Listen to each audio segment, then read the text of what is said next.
Hello दोस्तों। आज के इस फ्री कुंडली के सेशन में कृष्णानंद के रेवणकर जी ने साई संतोष रेवणकर जी का बर्थ चार्ट यूट्यूब पर कुछ महीनों पहले कमेंट किया था। उनका नंबर आया है।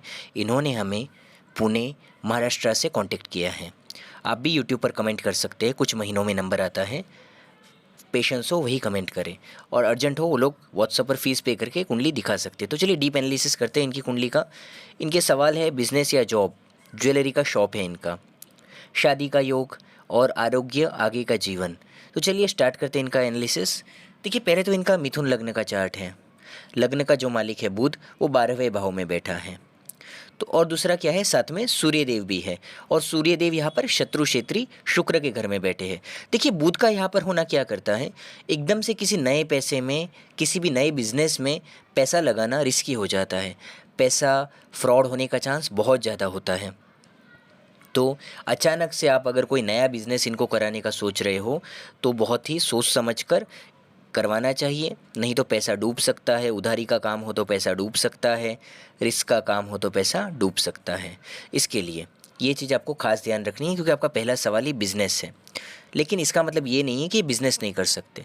देखिए इनकी जो कुंडली है इसमें 10वें भाव में उच्च के शुक्र है, और जैसा कि आपने कहा कि हमारी ज्वेलरी की दुकान है, तो देखिए पहले तो या तो आप ये देखिए 10वें भाव में शुक्र उच्च का है, गुरु स्वग्रही है, ठीक है, एक ग्रह उच्च का है, दूसरा स्वग्रही है। बिजनेस तो ये करेंगे, बिल्कुल करेंगे, लेकिन सेफ काम करना है। अगर आपका ज्वेलरी शॉप है तो फैमिली बिजनेस में इन्हें ज्वाइन करा दीजिए। उसे एक्सपांड करने में साथ में आप अपने जो बड़े, जो आपके ऑलरेडी इस बिज़नेस को चला रहे हैं, आपको उनके साथ मिलकर उसे ही बढ़ाना चाहिए। बड़ों के सलाह में काम करके, बड़ों के नीचे काम करके आगे बढ़ना चाहिए। तो बुध बहुत ज़्यादा आपको नुकसान नहीं पहुंचा पाएगा। लेकिन स्वतंत्र निर्णय, सेल्फ डिसीजंस लेने से, नए नए कोई भी रिस्की जगहों पे, नए नए जगहों पे पैसा लगाने से ये बुध आपको बड़ी नुकसानी दे सकता है। तो पैसे देखिए, पहला सवाल आपका मैंने काफ़ी डीप प्रॉपर आपको डिस्क्राइब करके समझा दिया है। बिज़नेस आप करा सकते हैं, ज़रूर करा सकते हैं, लेकिन ऐसा कराना है या तो फैमिली बिजनेस जिसमें बड़े आप लोग, जिसमें उनको गाइड करें, क्योंकि ज्वेलरी का बिज़नेस इनके लिए अच्छा है। शुक्र भी उच्च का है, गुरु भी स्वग्रही है, तो कोई दिक्कत नहीं है। लेकिन जैसा कि मैंने कहा, कोई नया बिज़नेस करा रहे हो तो अगर उसमें ज़्यादा रिस्क हो तो 4 बार सोच लेना, या बिना रिस्क का काम हो तो आप कुछ सोच सकते हैं जिसमें इन्वेस्टमेंट या ज़्यादा रिस्क ना हो। ये चीज़ आपको सबसे पहले दिमाग में रखनी है, ठीक है। अब देखिए इनका जनरल कुंडली में एनालिसिस करते हैं।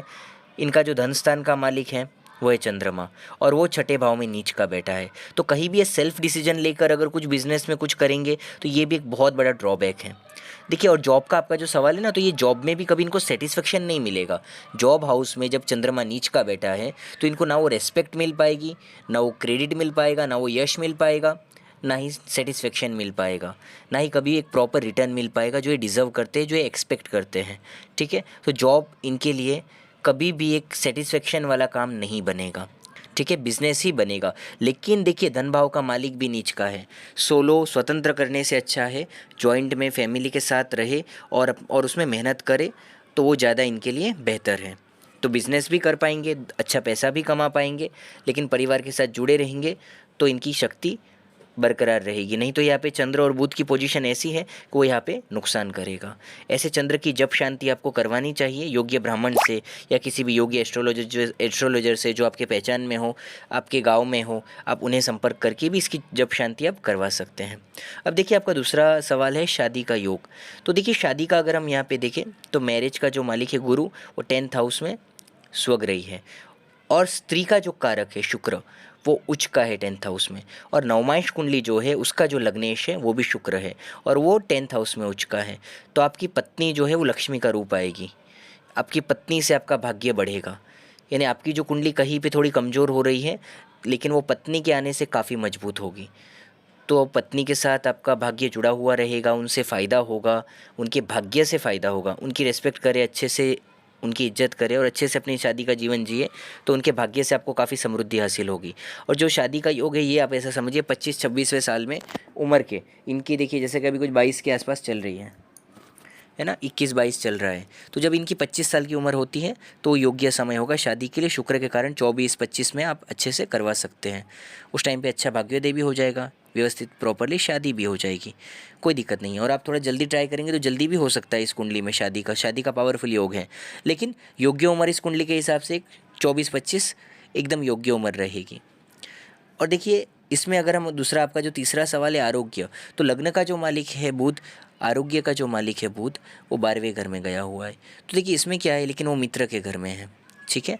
तो इसमें बहुत ज़्यादा दिक्कत की बात तो नहीं है, लेकिन थोड़ा बहुत जनरली जिस तरह चंद्रमा नीच का हुआ है छठे भाव में, और लग्नेश 12वें घर में जाके उस नीच के चंद्रमा से प्रतियुति कर रहा है, दृष्टि परिवर्तन है, प्रतियुति हो रहा है दोनों में। तो ये चीज़ क्या है कि छोटे मोटे हेल्थ के इशू जरूर देगी। लेकिन देखिए इसमें क्या है, इसमें आपको थोड़ा चंद्र के उपाय करने से फ़ायदा होगा। सोमवार के व्रत करिए, सोमवार के आप कम से कम 21 व्रत करिए, एक टाइम खाना खाइए, सेंधा नमक का खाना खाइए, और शिव जी को डेली जल चढ़ाइए, शिव जी की ज़्यादा से ज़्यादा सेवा पूजा कीजिए। तो आपके आरोग्य में काफ़ी आपको पॉजिटिविटी दिखेगी। और जो एक आगे जाके जो बड़ी एज में जो कमर की प्रॉब्लम वगैरह जो आपको प्रॉब्लम्स आने वाले, उसमें भी महादेव के आशीर्वाद से आपका बचाव होगा। और थोड़ा बहुत पेट से संबंधित भी ध्यान रखना चाहिए, स्टमक से संबंधित, और चंद्रमा का या थोड़ा सा हेल्थ का है, बाकी ओवरऑल में हेल्थ अच्छी है। और जो आगे का जीवन है अच्छा है, शुक्र गुरु काफ़ी पावरफुल है, स्वग्रही है, 2 तरह के पंच महापुरुष योग है, गुरु का हंस योग है, शुक्र का मालवीय योग है, ये 2 तरह के राजयोग है। राहु भी लाभ भाव में है, 11वें भाव में है, शनि भी भाग्य भाव में स्वग्रही बैठे हुए हैं। तो देखिए पॉजिटिव चीज़ें भी है कुंडली में, नेगेटिव चीज़ें भी है। लेकिन एक चीज़ ध्यान रखिए, ये जो पॉजिटिव चीज़ें अगर इसमें थोड़ा ध्यान नहीं रखा तो कुछ टाइम तो बहुत अच्छा पैसा आएगा, लेकिन उसे जाने में भी देर नहीं लगेगी। तो जैसा कि मैंने कहा स्टार्टिंग में, आप लोग वीडियो में मैंने आपको जो जो प्रिकॉशन बताए हैं धंधे में, तो वो सब जो मैंने आपको जो गाइडलाइंस दिया है, अगर वैसे करेंगे तो लाइफ काफ़ी पीसफुल निकलेगी। नहीं तो गलत डिसीजन से अप डाउन और सुख दुख आता जाता रहेगा फिर। तो मैंने जो सलाह दी है उसे वीडियो को स्टार्टिंग से दोबारा सुनो, तो आपको काफ़ी फ़ायदा होगा, ठीक है। आपके सारे मैंने यह जनरल सवाल लिए हैं। और देखिए आपका पराक्रम का जो मालिक है वो भी 12वें घर में है। तो कई बार होता क्या है, पराक्रम पराक्रम हमारा व्यर्थ जाता है, ठीक है। जितना मेहनत करते हैं जो, तो सही दिशा में नहीं जाता है। तो हमेशा जुड़े रहना चाहिए हमारे परिवार के साथ, हमारे जो बड़े बुजुर्ग हैं उनके व्यापार के साथ, उनसे सीखना चाहिए और उनके गाइडलाइंस से ही चलकर ग्रो करना चाहिए। ज़्यादा रिस्क लेने जैसा नहीं है यहाँ पर, नहीं तो है वो भी आपको खोते देर नहीं लगेगी। शेयर बाजार ट्रेडिंग वगैरह से भी दूर रहना चाहिए, नहीं तो पैसा चला जाएगा। नवमांश कुंडली में भी वैसे भी बुध नीच का है आपका लग्न का मालिक, ठीक है। तो बुध शेयर बाजार को रिप्रेजेंट करता है। वैसे भी आपके 5वें भाव का मालिक शुक्र 10वें भाव में, संतान बहुत भाग्यशाली आएगी, उसमें भी लड़की आई तो बहुत लकी होगी। संतान के जन्म के बाद आपकी और प्रगति बढ़ेगी। रोग भाव का बता चुका हूँ। और किसी भी गलत चीज़ से, प्रॉब्लमेटिक चीज़ से दूर रहना चाहिए, नहीं तो कभी कोर्ट कचहरी पुलिस से संबंधित परेशानी में पड़ सकते हैं। कुंडली में जिस तरीके से लग्नेश और छठे भाव के नीचे चंद्र का संबंध हुआ है, तो किसी भी गलत चीज़ से या किसी भी लड़ाई झगड़े से, लफड़े से दूर रहना चाहिए। मैरिज का तो काफ़ी अच्छा है। अष्टमेश शनि नवम भाव में स्वग्रही, लेकिन मंगल के साथ है। दुर्घटना के भी योग है, गाड़ी वगैरह संभल कर चलाना चाहिए। ये सब जो एक्स्ट्रा पॉइंट आपको बताए, काबिलियत अच्छी है, समझदारी से चलोगे तो प्रॉब्लम नहीं आएगी। लाभ भाव का राहु भी बीच बीच में बड़ी कमाई का योग देगा, लेकिन शत्रु क्षेत्री है, तो संघर्ष के साथ ये हो पाएगा। 12वें भाव का जैसा कि मैंने सूर्य बुध का भी प्रिडिक्शन में आपको बता चुका हूँ। तो देखिए ओवरऑल में आपका लग्न कुंडली नवमांश कुंडली का टोटल प्रिडिक्शन आ चुका है। गुरु की महादशा चल रही है अभी 2026 तक, और गुरु स्वग्रही बैठे हुए कुंडली में। देखिए उनकी दशा आपको मदद तो करेगी, क्योंकि पंच महापुरुष योग है, उनका हंस योग है, ठीक है। और उनके 2026 के बाद भी आपको शनि की महादशा आएगी 2045 तक, और वो भी भाग्य भाव में स्वग्रही है। तो प्रगति तो वो भी देंगे, लेकिन साथ में मंगल का योग है, और मंगल इस कुंडली में छठे भाव के मालिक होते हैं। तो उसमें कुछ उतार चढ़ाव जरूर आएंगे, स्वास्थ्य से संबंधित भी आएंगे, ऑपरेशन भी आ सकता है उस टाइम पर, एक्सीडेंट भी हो सकता है। तो ये सब चीज़ों से ध्यान रखना है। हनुमान चालीसा का डेली पाठ करना है। मंगलवार शनिवार को सुंदरकांड का पाठ करिए, तो आपको काफ़ी फायदा होगा। सोमवार को सफ़ेद चीज़ों का दान करिए।